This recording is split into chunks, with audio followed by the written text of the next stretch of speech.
Hello everyone, बहुत बहुत स्वागत है आप सभी लोगों का इस अमेजिंग से वीडियो के अंदर। जल्दी जल्दी मुझे एक बार ऑडियो वीडियो चेक दे दीजिए और बता दीजिए कि क्या आपको ऑडियो वीडियो सब कुछ एकदम परफेक्ट है, सब कुछ एकदम बढ़िया है। मित्रों, आज हम आ चुके हैं आप लोगों के लिए एक जबरदस्त स्ट्रैटेजी वीडियो लेके, यानी कि हम लोग इसमें जानने वाले कि सीए फाउंडेशन सितंबर 24 में अगर आपका अटेम्प्ट है तो आपके पास लगभग लगभग अभी 60 डेज है। तो क्या आपकी स्ट्रैटेजी होनी चाहिए, कैसे आपने पढ़ाई करना चाहिए, कैसे सब कुछ आपने मैनेज करना चाहिए, उसके बारे में हम लोग यहाँ पे बातचीत करने वाले हैं। देखो, हो सकता है इसमें वो सारे स्टूडेंट भी आए बेटा जिन लोगों ने अभी एग्जाम दिया जून में, बट उनका पेपर उतना अच्छा नहीं गया।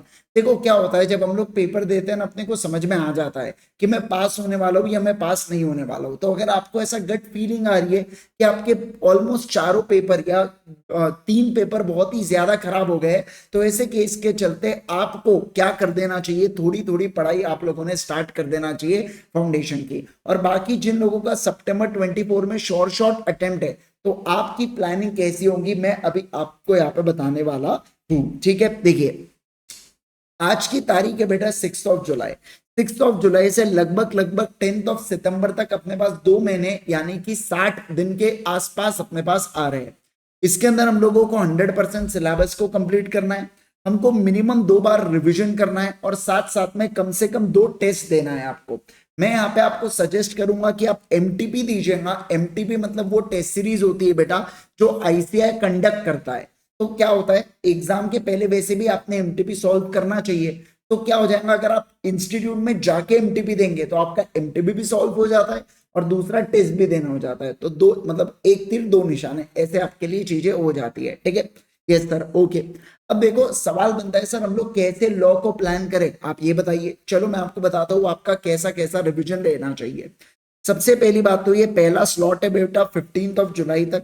यहाँ पे आपने कंपनीज एक्ट, पार्टनरशिप एक्ट और इंडियन कॉन्ट्रैक्ट एक्ट के 2 यूनिट्स को रिवाइज करके फिनिश कर देना है।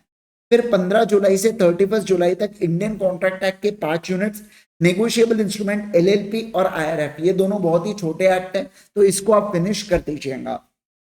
फिर 31 जुलाई से 10 अगस्त तक इंडियन कॉन्ट्रैक्ट एक्ट के बचे हुए 2 यूनिट्स और सोगा, ये आपने पूरे पूरे फिनिश ऑफ कर देना है। ठीक है ना। तो इस तरीके से आपकी पूरी पूरी प्लानिंग होनी चाहिए पहले रिविजन की। अब एक बात बता दूं मैं, इसके अंदर आपने साथ साथ में क्वेश्चंस को भी सॉल्व करते हुए चलना है। जो मेरी क्वेश्चन बैंक है बेटा, तो वो क्वेश्चन बैंक में यूनिट वाइज क्वेश्चंस और उसके आंसर्स दोनों दे रखे। तो जब आप इसको पढ़ोगे ना, तो इनके पढ़ने के साथ साथ आप क्या कीजिएगा, साथ साथ में क्वेश्चन एंड आंसर्स को कर लेना। इस बार जो पेपर आया था बेटा, कौन सा, जो जून का पेपर आया था, 90% ऑफ पेपर हमारे क्वेश्चन बैंक में से था। मैं आपको हर बार रेगुलर क्लासेस में भी कहता हूं ये बात कि मैक्सिमम पेपर आपको हमारे क्वेश्चन बैंक में से ही देखने मिलेगा, क्योंकि ऑलमोस्ट हम सारी चीजें कवर्ड कर देते हैं। ऐसा नहीं कि कोई बहुत रॉकेट साइंस कि मैंने कोई बहुत ज्यादा तप वप किया हिमालय में बैठ के तो मेरे को क्वेश्चन बता दिया आईसीआई ने, ऐसा नहीं है कुछ। क्योंकि उसमें सारे टॉपिक्स के ऊपर जितने भी आज तक आरटीपी एमटीपी पीवाईक्यू में सवाल है, हमने उसको कोलेट करके वहां पे डाल दिए गए। तो इंस्टीट्यूट ऑलमोस्ट वहां पे जब सारे टॉपिक हम लोग कवर करवा देते हैं, तो आपको काफी सिमिलर नंबर ऑफ क्वेश्चंस वहां पे देखने को मिलते हैं। ठीक है, चलिए सर, अब मैं बात करूंगा सेकेंड रिवीजन के बारे में। देखो सेकेंड रिवीजन है ना, ये आपने केवल और केवल चार्ट बुक से करना है। अब जो हमारे परचेज, जिन्होंने हमारे कोर्स को परचेज करके रखा है, हमारे रेगुलर बैच के हो या एग्जाम ओरिएंटेड बैच के हो, आप सभी लोगों को चार्ट बुक की सॉफ्ट कॉपी मिलती है। तो आप बढ़िया से क्या करेंगे, चार्ट बुक से रिवाइज करेंगे सेकेंड रिवीजन में। 10 अगस्त से लेके 31 अगस्त तक इस सीक्वेंस में आपको क्या करना है, रिवीजन करना है। सबसे पहले आप इंडियन कॉन्ट्रैक्ट एक्ट रिवाइज करेंगे, फिर कंपनीज एक्ट करेंगे, फिर आप यहाँ पे सोगा करेंगे, नेगोशिएबल इंस्ट्रूमेंट, पार्टनरशिप, एलएलपी और आईआरएफ। इन सबको मिला के लगभग 140 पेजेस में, और आपके पास 20 दिन है, मतलब दिन के 7 पेजेस आपको रिवाइज करना पड़ेगा। तब जाके आपका पूरा रिवीजन कंप्लीट होने वाला है बेटा, किसका, लॉ का। इसके साथ साथ इसी के बीच में, इसी के दरमियान आप एक टेस्ट भी देंगे फुल कोर्स का, और इंपॉर्टेंट क्वेश्चंस की प्रैक्टिस भी करेंगे। देखो जो आपका पहला सेट ऑफ रिवीजन है ना, इसमें क्वेश्चंस में इंपॉर्टेंट क्वेश्चंस को मार्क कर देना। अब सर क्वेश्चन इंपॉर्टेंट कैसे बनेंगे, देखो कुछ क्वेश्चंस होंगे जो आपको एक बार में समझ में आ जाएंगे, कुछ ऐसे क्वेश्चंस होंगे जो आपको एक बार में समझ में नहीं आएंगे। तो आपने क्या करना है बेटा, जो आपको एक बार में नहीं समझे वो आप इंपॉर्टेंट मार्क करना, क्या आपको ऐसा लगता है कि यार ये बड़ा ही पेचीदा है, भले आप सॉल्व कर लिए पर बड़ा ही पेचीदा सवाल पूछा गया है, उसको इंपॉर्टेंट मार्क करके रखो। और मैं जो क्वेश्चन एंड आंसर्स के सेशन लेता हूं बेटा, उसके अंदर भी क्या होता है, उसके अंदर भी मैं आपको इंपॉर्टेंट मार्क करवा देता हूं। तो वो सारे इंपॉर्टेंट क्वेश्चंस को आप यहाँ पे प्रैक्टिस करेंगे। फिर 31 अगस्त से 10 सितंबर तक जो आपके पास टाइम है, इसमें एक और टेस्ट देंगे और कुछ इंपॉर्टेंट टॉपिक्स का रिविजन करवाना। जैसे टॉप 50 सेक्शंस ऑलरेडी मैंने यूट्यूब के ऊपर कवर करके रखा हूं, तो आप उससे रिवाइज करना। इंपॉर्टेंट सेक्शंस का पूरा रिविजन मैंने करवाया हूं, और इसके साथ साथ क्वेश्चन एंड आंसर्स की फिर से प्रैक्टिस कीजिएगा। ठीक है, देखो मैं बार बार एम्फोसिस कर रहा हूं क्वेश्चन एंड आंसर्स की प्रैक्टिस के ऊपर। बहुत ज्यादा जरूरी है क्वेश्चन एंड आंसर्स की प्रैक्टिस। बच्चा क्या करता है, लॉ पढ़ता है, लॉ समझता है, पर क्वेश्चन एंड आंसर्स नहीं करता। ये सबसे बड़ा कारण बनता है उसके लॉ में फेल होने का। तो आपने बिल्कुल भी ऐसा नहीं करना है, आपने क्वेश्चन एंड आंसर्स का प्रैक्टिस करना ही करना है, कुछ भी हो जाए फिर। ठीक है ना बेटा? यस सर, आ जाओ। अब देखो क्या सर, जो लॉ है ना, इसमें 3 प्रकार के स्टूडेंट्स हो सकते हैं। पहला ऐसा बच्चा जिसको आइडिया ही नहीं है, उसने अभी तक लॉ चालू भी नहीं किया, लॉ का एल भी नहीं पता उसको, है ना। तो ऐसे केस में मैं कहूंगा आपने रेगुलर कोर्स को परचेस करके पढ़ना चाहिए। देखो मैं आपको 100 बात की एक बात बता दूं, आपके पास इतना समय नहीं है कि आप सेल्फ के अभी तैयारी करो करके, एक मतलब जिसको आइडिया ही नहीं है। ठीक है, अब जिसको बेसिक्स आते हैं पर उतने अच्छे से लॉ नहीं पता, बेसिक बेसिक पता है लॉ क्या होता है, हर एक के अक्के कुछ चुटुर पुटुर चीजें पड़ी है। जैसे कोई कोई बच्चा क्लास लगा लेता है, बट वो क्लास में क्या हुआ उसको कुछ पल्ले ही नहीं पड़ता, ऐसा जनरली ऑफलाइन में देखते हैं हम लोग, है ना।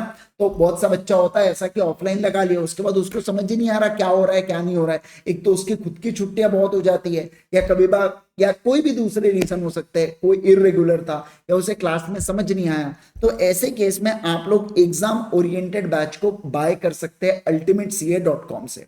ठीक है, नो आइडिया वाले को ये, और जिसका कंसेप्चुअल क्लैरिटी है, सब कुछ एकदम बढ़िया बढ़िया से हो रखा है, तो आपने टेंशन ही नहीं लेना है। आपके लिए free revision session special 26 already YouTube पे मैंने करा चुका हूं, है ना, एकदम बढ़िया से। आप मस्त चार्ट बुक के रिवीजन से और क्वेश्चन एंड आंसर्स बुक की प्रैक्टिस से एक नंबर रिवीजन करते रहिए। समझ गए क्या बात को? ये चार्ट बुक में मैंने 140 पेजेस में क्या कर रखा हूं, 140 पेजेस में पूरे लॉ को मैंने समराइज करके रखा हूं। सीए फाउंडेशन का पूरा लॉ समराइज है 140 पेजेस के अंदर। ये जो चार्ट बुक है आप igsir.in से बाय कर सकते हैं। ध्यान रखना इसमें 2 ऑप्शन आता है बेटा, एक आता है सॉफ्ट कॉपी का, एक आता है हार्ड कॉपी का।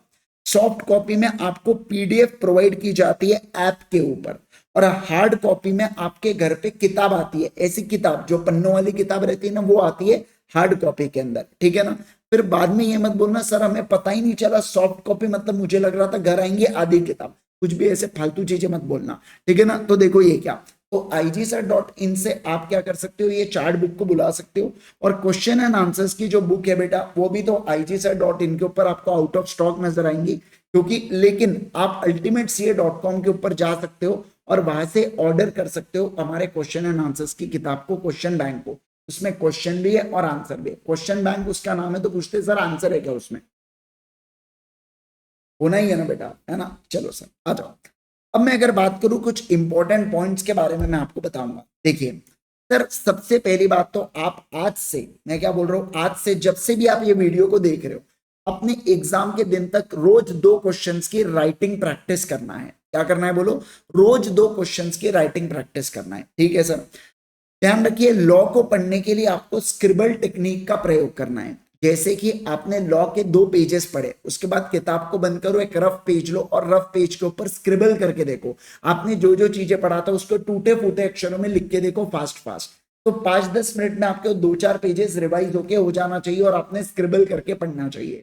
इसके अलावा कभी भी एक बात बता दो बेटा, कभी भी अपने प्रिपरेशन को दूसरे के प्रिपरेशन से कंपेयर मत कीजिए। मैं आपको एक बात बताता हूँ, मेरा एक फ्रेंड है बेटा, वो बहुत फास्ट पढ़ता है चीजों को। आप ऐसा समझो एक दिन में वो पूरा इंडियन कॉन्ट्रैक्ट एक्ट पढ़ डालेगा, लेकिन मैं 3 दिन लगाता था इंडियन कॉन्ट्रैक्ट एक्ट को पढ़ने के लिए, बट उसको बार बार रिवीजन की आवश्यकता पड़ती थी, मुझे ऐसा नहीं था। मैंने एक बार पढ़ डाला, किस्सा खत्म, मुझे सारी चीजें रिकॉल आएंगी। अब समझ रहे क्या? सब ह्यूमंस जो होते हैं ये सबका ब्रेन अलग अलग है, सबका पढ़ने का तरीका अलग अलग है। जब मैं एक को दूसरे से कंपेयर करता हूं तो ये सबसे बड़ी बेवकूफी होती है, और उससे अपने को लो फील होना चालू हो जाता है कि यार उसका ऐसा हो गया, उसका वैसा हो गया। देखो मैं आपको एक बात बताऊं, आजकल है ना बच्चों में बड़ी आदत है बेटा, वो 4 प्रकार के ग्रुप में रहते, टेलीग्राम के 4 प्रकार का ज्ञान सुनते। हर एक पर्सन जो है ना, इसकी कैपेसिटी अलग होती है पढ़ने की। मैं 8 घंटे में जो पढ़ सकता हूँ, हो सकता है आप 6 घंटे में पढ़ सको, हो सकता है उसी कंटेंट के लिए किसी को 12 घंटा लगे।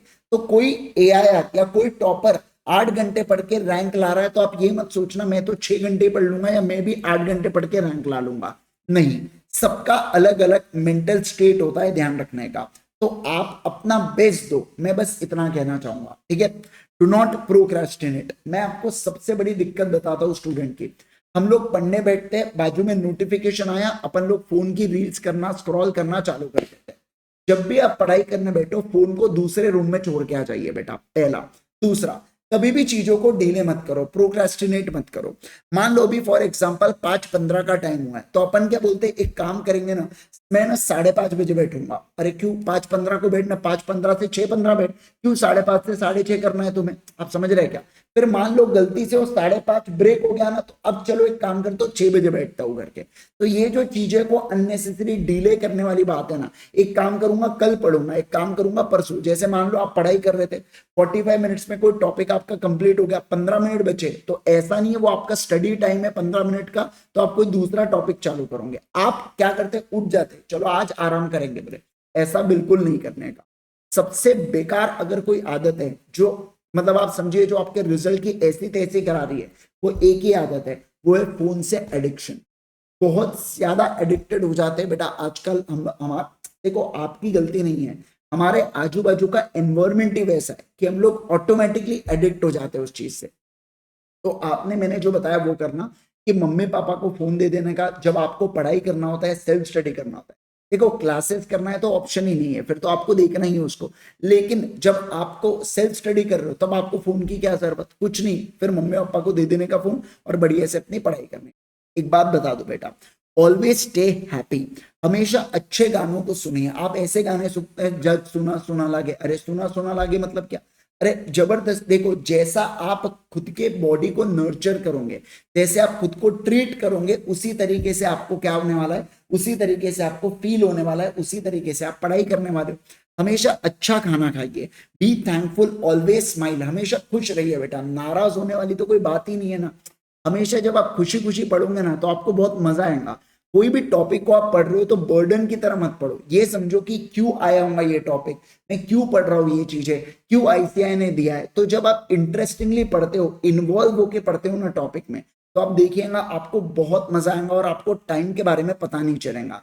नहीं तो अदरवाइज हमेशा आप टाइम के ऊपर नजर रखते रहोगे, अभी और कितना टाइम पढ़ना है, अभी और कितना देर पढ़ना है। ऐसी मत चीजें करो यार, है ना, ऐसी बिल्कुल भी मत चीजें करो। हमेशा खुश खुशहाल होते हुए पढ़िए। आपने देखना, मैं जनरली क्लास के अंदर लॉ में ऐसे एग्जाम्पल्स लेता हूँ कि जो थोड़े से फनी हो।